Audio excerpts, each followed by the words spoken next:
All right, welcome back.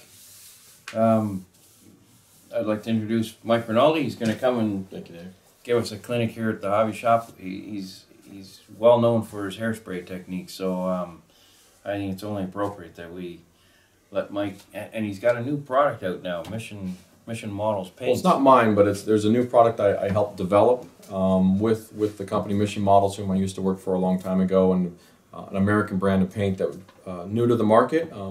Very high-end, high quality. It's a urethane acrylic, and we've developed this to basically make painting in the hobby world a lot easier and a lot more enjoyable. And these paints are on the quality level that if you're familiar of thinning hobby paints down with lacquer thinner, these pure acrylics spray just as nicely without all the harsh chemicals. And so this is a really nice new paint system that's come on the market in the last couple months. I'm proud to be involved with it, but yeah, this will be a nice, you know, we're so used to using Tamiya and what have you, and certainly Tamiya doesn't have to take a back seat to anybody, but this is just another way of getting a nice paint job on your tanks. It's a new product to the market, so we're going to show you how to do some of the stuff for that. Mike's going to show us that. He's going to walk us through a few things with the winterizing this KV1. So I'll turn it over to Mike. Thank you, Dave. Thank you. When we talk about the hairspray technique in particular, basically what it is you have a base coat color.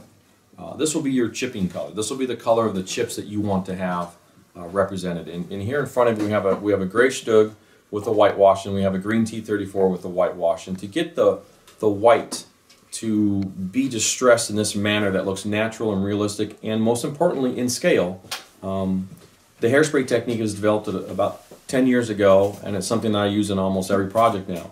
And you can use it for other things like you know, rusted, worn out, abandoned stuff, and you can use it all the way to simple in-service chipping. And it's a wonderful, powerful tool for us to use. And quite simply, you have your model in the color that you want the chips to be. In this case, we'll do a green KV. And then we're going to apply a couple layers of hairspray. And when we do this, working with hairsprays, well, let me back up first. First, you want to have a nice fine mist spray with a medium hold. You don't want a strong one. You don't want one of those crazy, you know, all-day lasting hold hairsprays.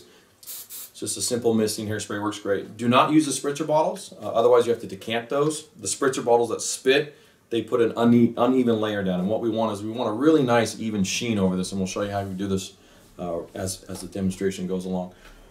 Typically when I do this, I tend to you want to have a distance ratio because this is a preset air pressure. So what you like to have is a nice arm's length. Notice I'm not doing that. Nice even layer. Cover the entire model that you think will be chipped. And so it should have a nice even shine to it. What I like to do is also, because nobody wants to wait for this stuff to dry, just give it a quick hair dry. And then you're going to apply one more light even layer.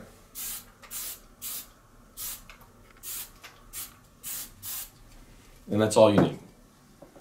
And I find using the aerosol a little bit easier than using an airbrush. I can control the quantity with an aerosol can quite nicely. Although the chipping fluids is basically the same process.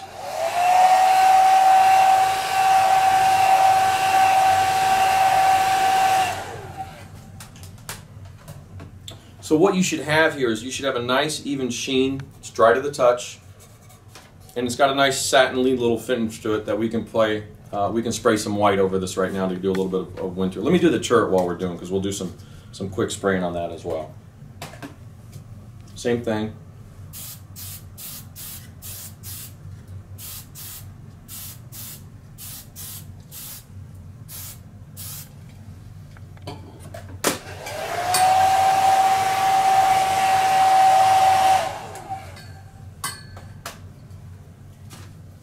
And this is how I work at home too. This isn't anything different or unusual for a demonstration purpose. This is exactly how I do it when I do my own models. But you can see the distance is kind of, and this is, you don't want to come in and do that, again, to reinforce that idea. Keep this nice, even, it should have a nice, even satin sheen to that.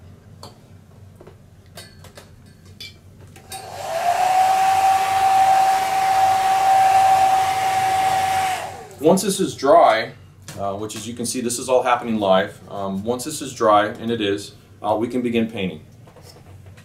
So we're going to do some white. So we got some of the Mission Models white here. And it's got an agitator in the bottle. And it's got a nice little flip cap that you can go, one-handed. It's really nice, really convenient. So while you're holding the airbrush, excuse me for the compressor, but we'll get this loaded up here. And I do about a 20% ratio of paint to thinner. So we'll put about 5 drops of paint in there, and then with some thinner. Now what's different about this paint, a couple drops of thinner, about 20%. And this is a whitewash. I'm not painting a specific camo, so I'm being a little bit, I'm on the fly with this, so don't look at this anything different.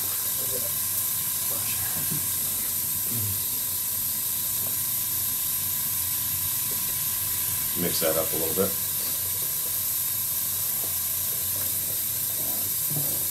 So when painting whitewash camo like this,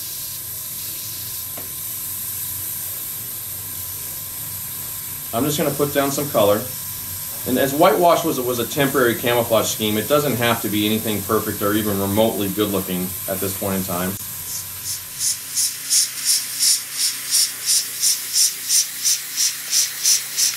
Also, I forgot to mix when I added the thinner, I didn't even stir it back up.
That's probably good enough for this demonstration. Yeah, just get some white on there for now, and we can now begin to chip it. Now that we've got a coat of white on this as a winter whitewash, you can see it's not a beautiful paint job, and it's not intended to be a beautiful paint job. This is a Russian whitewash KV1, and as it would be done in the field, it would be very impromptu with distempered paint. So to do this, and it's very simple, a little bit of water and some old brushes. I've got a few different brushes here that I use. You can, doesn't matter what it is, as long as you've got kind of a variety of stuff here. And then I've got a nice little, to do some scratches with. It's to me a stir stick. And it's nice because it's got a chrome metal edge and it's sharp, but it doesn't cut like a knife. It's a nice little piece. I wet my brush up, and I always have paper towels down so I can unload. And I get some water out of that. So I've got a nice, it's wet, but it's not soaking wet. And then when I start this, and this is the most important part, is when we start a hairspray chipping, we're always a little bit nervous because we quite don't know what's going to happen yet. And two, you want to be able to kind of work into this a little bit slower so that we don't really overdo it out of the gate. You do not want to soak this completely and then all of a sudden all the white peels off and you have no control over it. We really want some nice, even, we want some beautiful little scratches and stuff. And the beauty of hairspray in particular is you can get some of the smallest scratches possible with this technique that you could not do by hand brushing or even a sponge. And that's the beauty of it. It's really natural, it's organic, and it looks hyper realistic, which is kind of the end game with this. So yes. Mike, just one question though. When you put the Mission Models white on there, you didn't use water like we would have traditionally done with water, right? In the Tamiya conversation of painting the hair with the hairspray chipping, I've recommended for a while now to use water with it, because when we spray it with lacquer thinners and thin the Tamiya paint with lacquer thinner, it's really hard to get off. So I've recommended use water because it's the top coat you want to have a medium to low grip, and so that's why the Tamiya with water was the better choice. the Mission Models paint, the way this interacts with this type of system and the water and stuff, it doesn't have quite that power that the lacquer thinner does. And so we can just use it as a regular painting system. So we don't have to alter and manipulate this paint to work for what we need to do. That's another nice thing about this, is I don't have to dance around an alcohol, a lacquer thinner, a water to get the paint that I'm using to do what I want it to do. That's what's nice about this. It's efficient, it's on point, boom, we're done, boom, we can go, and we can move right on. And I'm only going slow because we're on camera, so when I'm doing this normally, I'd already be halfway done with this because we can go right away. There's no drying time on here that I need to listen to. And you can see already it's working beautifully, getting some nice subtle scratches, and I'm going in the direction of where stuff would be washed off. And it's just a nice, easy, damp brush, and then I unload it and clean it off as we go. I clean it off a little bit, I unload it on the paper towel, I come back in. You can stab it, you can kind of change directions with your brush and everything.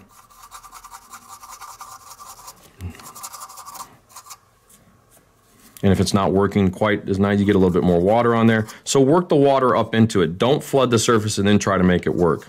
Use a damp brush, start slow, and you can see we're getting some really nice faded gradations here off of the back of the fender. It's giving us a nice realistic look. And you can see how the paint job did not have to be perfect, because this gets really chipped and scratched, but it's all in scale. Everything is a nice 35th scale of marks. Everything's looking really good. It looks beautiful, by the way, Dave. You're going to be really happy with this. Thanks for the demo. It was fantastic. And see how I go in the direction that the angle of the armor. And the model will do this for you. Will not have to be, it could be the Stug, it could be the T34, the KV1, a Tiger. It doesn't matter. Let the forms of the model kind of dictate to you the way the scratches will go. Yeah, and I always tell with my customers, do it in the direction of rain. Yeah. How it's gravity. Yeah, gravity in the shape of the piece. And this technique is used for any type of subject: airplanes, trains, construction equipment, Gundams. It's the same. There's nothing I'm doing here that's different to any other type of subject. It's the same technique. I don't alter anything that I do between subject matter.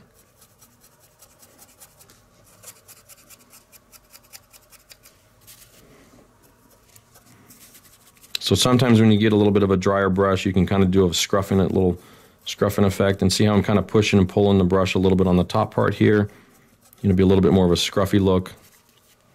But you're getting some really nice small scratches in there that you cannot get this any other way. And the other thing is I do all my painting and all my hairspray stuff, whatever I'm going to do, whether it's a whitewash or an in-service vehicle, I do all of this in the beginning. I might have my markings on this and everything else if it had markings.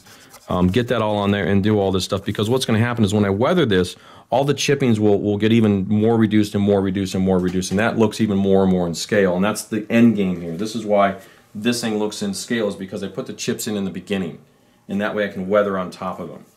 I have more control that way, more storytelling ability that way. If I did the chips on top of all this during the process, then it's going to look like the chips are too large, they're out of scale. So the weathering itself will reduce the strength of the chips even more. And you can see where I leave it kind of in the natural cracks and crevices. And don't weather symmetrical sides the same. So this side will be a little bit different than this side, and that creates interest in a finer result, a more natural result. And hit all the high spots, hit the bolts. Don't worry about the exhaust too much, because we're going to come back and we would paint that with rust anyway, so it's not a real priority. And oftentimes I'll clean the brush, come back in here, unload it on the paper towel, go to the model. So I'm never putting too much water down on the surface at one time. It's just great how that the Mission Models, I mean, the fact that you've mixed that with thinner instead of water, and yet the behavior is the same. Yeah. It's really, in fact, I think the behavior is a little better. I think some of the marks I'm getting in here are so fine that even to me it can't quite get there. So, and that's because this is a urethane acrylic. The polymers inside this, the chemicals inside this, are a finer grade. That's why it sprays a little bit better for a pure acrylic. That's why it can approach a lacquer in its sprayability. Yeah, it's really coming up really, really nice, Yeah. Michael. Yeah, this is turning out beautiful. I'd be happy if this was my model and I could use it for a published type of piece, because the chipping right now and this kind of thing right in here, I mean, this is gold right here. You can't get this any other way. This would be really difficult to achieve with another technique to that level of scale, and that's the point. And it's also easy. I mean, this is so efficient. It's so easy. Again, if we weren't filming, I'd probably, this would be 5-10 minutes worth of work. You know, from hairspray to the white to the chipping. And that's why these things become so important, is that what the end game is for me in particular is that this becomes fun. This becomes fun again. We sit down, we do this. The results happen the way you want them to happen, so our confidence goes up. We feel more energized with the project. And you can see, again, to repeat myself, symmetrical pieces, but different asymmetrical weathering on that. It gives a little bit slight shift, and that's a little bit nicer to look at, a little bit more enjoyable for the viewer to look at, and it looks more natural that way, and think that way. You know, the soldiers aren't going to rub those exactly the same.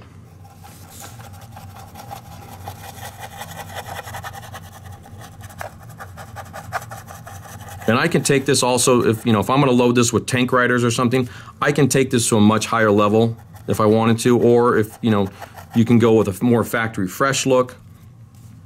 And then with hairspray in particular, one of the other nice abilities this technique has is that I can do this whole thing and chip it. I can come back with a new layer of hairspray, and I can spray more white, and it's exactly what we did here on this T34. This demo model here was, we had done green with some hairspray, and we did some white chipping up in here. We hairsprayed again, and we sprayed some more white down here, and we chipped it again. So you can build layers of paint, layers of worn out finishes into a model project to take it to any level that you really want to do.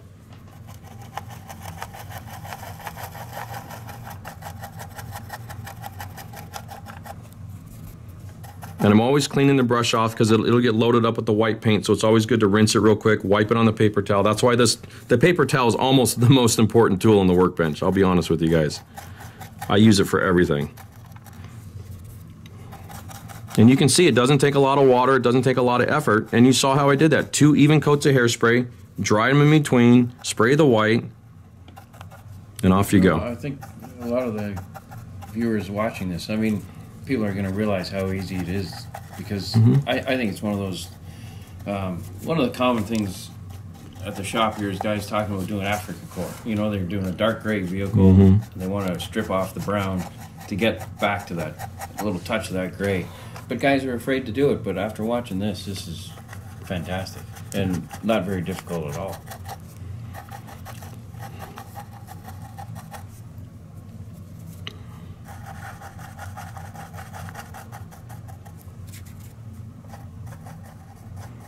And in shapes like this, spherical shapes like this can be a little bit more challenging, so you can see how I'm kind of radiating it out a little bit in the direction that it would kind of wash out. And if I push too much white down, you just come back in and clean some of those areas up to get kind of the final look that you're trying to do. And so you can kind of stipple it, let the brush kind of poke at it, creates little marks and scratches. You can switch tools real quick, say for example, come back in here. And with scratches in particular, one and done. Just like that, a little kiss on that, come back with the brush, you can kind of, and I could use that spot later on with some oil paints to kind of give a little rust streak in there and kind of make it look like it's been there for longer than others, or it cut to the metal. So the various tools will provide various marks for you, and just kind of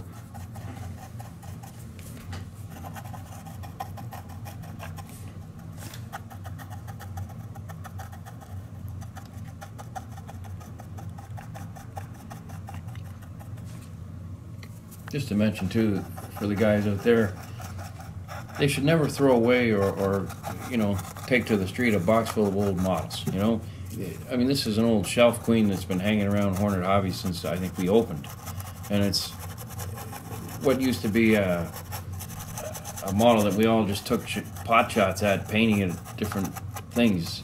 We look at it this morning, and it's fantastic. And once again, this little KV1 rises to the top for another demo.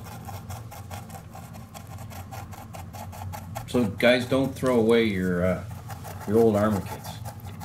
We can always practice different things on.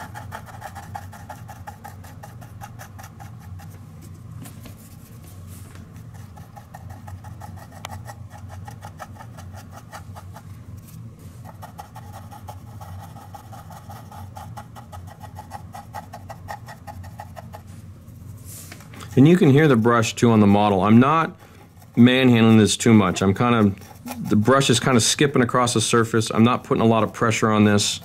When this is done properly, this should go easily. It should not fight you. And that's kind of one real important thing about hairsprays. A lot of guys say, you know, troubleshooting it is a little bit of an art form. There's a few variables involved to remember. And it starts with the even coat of hairspray. Nice even layers, not too much. If the chips are happening too fast and they're flaking off too much, you've most likely put down too much hairspray.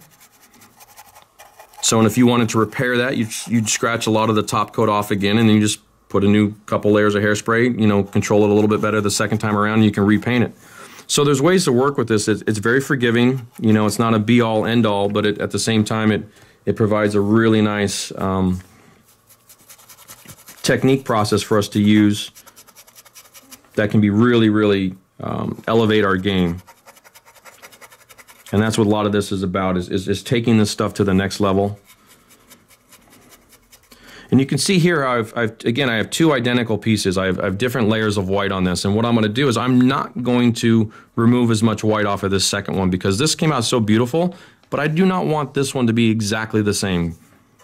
Mainly because that's not how things happen in the real world. It looks more natural this way. It looks more organic. Now, Mike, when you put the hairspray on and go through this process, can you reactivate the hairspray, say, tomorrow or? Yes, there's a nice working window with hairspray. I've got models on my workbench today that I've hairsprayed 2 or 3 weeks ago that I can still kind of go back and reactivate and do additional chipping with if I want to. As long as the top coat is not disturbed or been disturbed, whatever's underneath it will last for a while, probably up to a month's worth realistically. Not that you would do that, but you know, a lot of you guys have, you know, lives to deal with and work and whatnot, so you can't always do all this in one setting. What I recommend is to try to at least get a nice healthy section of a model done at one time with the hairspray. That way you've got a nice base to work with when you move on to the other stuff.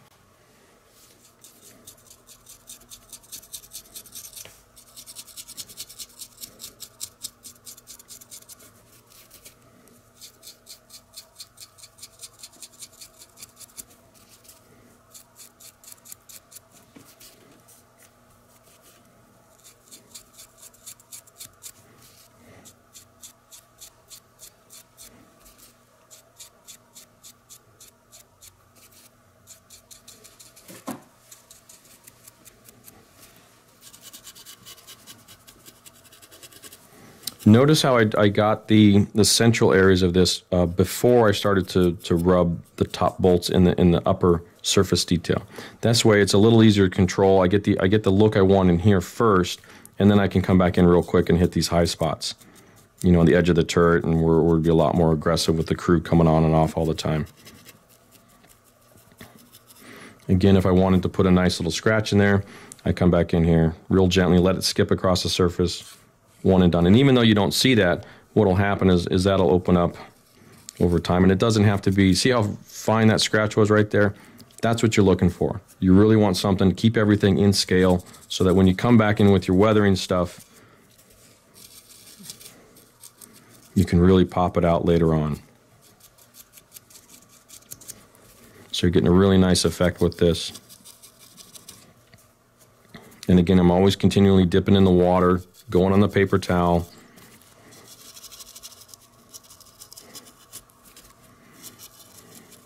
I'm kind of scrubbing around the details right now just to kind of get a nice distempered look. And I'm going to leave some more white on this section a little bit just to create a little bit different look around the side of the turret here.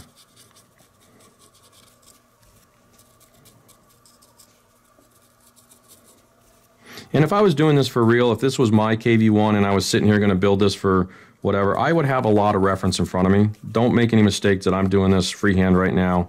I have a lot of research in whitewashes anyway, but if I'm going to do a KV1 in whitewash, I'm going to be finding photos of KV1s in whitewash, T34s in whitewashes, lots of Russian equipment in whitewashes, so I get a really, really good idea of what they're doing with their paint and how they look over a course of time.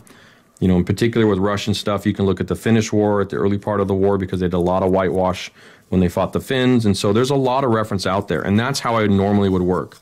I'm showing you the process here of hairspray, but again, this is all often done under the guise of historical research, you know, and whatnot, and that's a really important thing, because that's where you get that extra little level of realism and detail and historical reference that really brings it alive on the contest table or in your display case.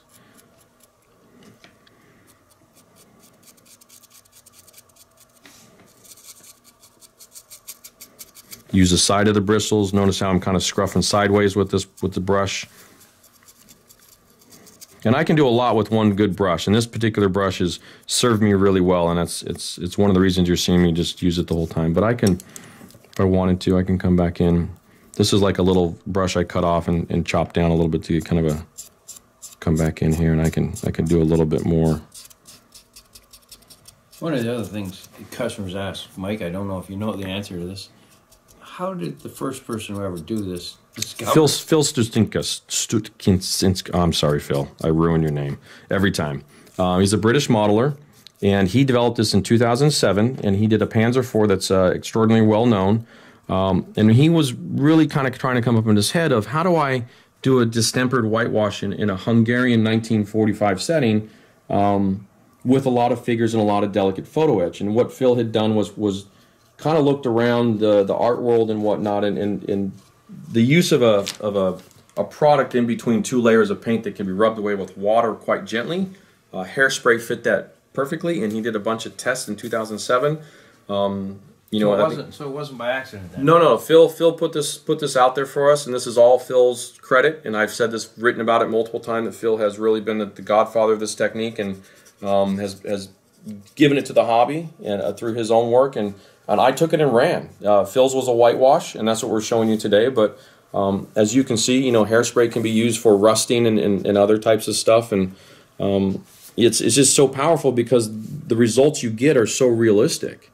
You know, for you to really try to hand paint that or something like that, anybody to really do this, to hand paint these marks in here by hand or with a sponge or whatever, it's going to look like a human hand tried to do this in 35th scale. And what hairspray does for us is that now we have the tool to make a 35th scale, a 48th scale, a 1/100 scale, whatever scale you're working in, you can get the paint effects down the way you want to do it. And this is the beginning. And then you saw how fast it is. And from here, you can move right into weathering. There's no reason to stop doing whatever you're doing. It's dry within minutes, and boom, off you go. So it's on point. Fantastic. Yeah. Thank you so much. You're welcome. Welcome back, Michael. Thank you, David. That was a great demonstration on the hairspray. And now I understand you're going to apply a little bit of oil paint to it, and I'll let you just take it away. Okay. That'd be fantastic. Thank you. Absolutely. All right. Thanks so much. You're welcome.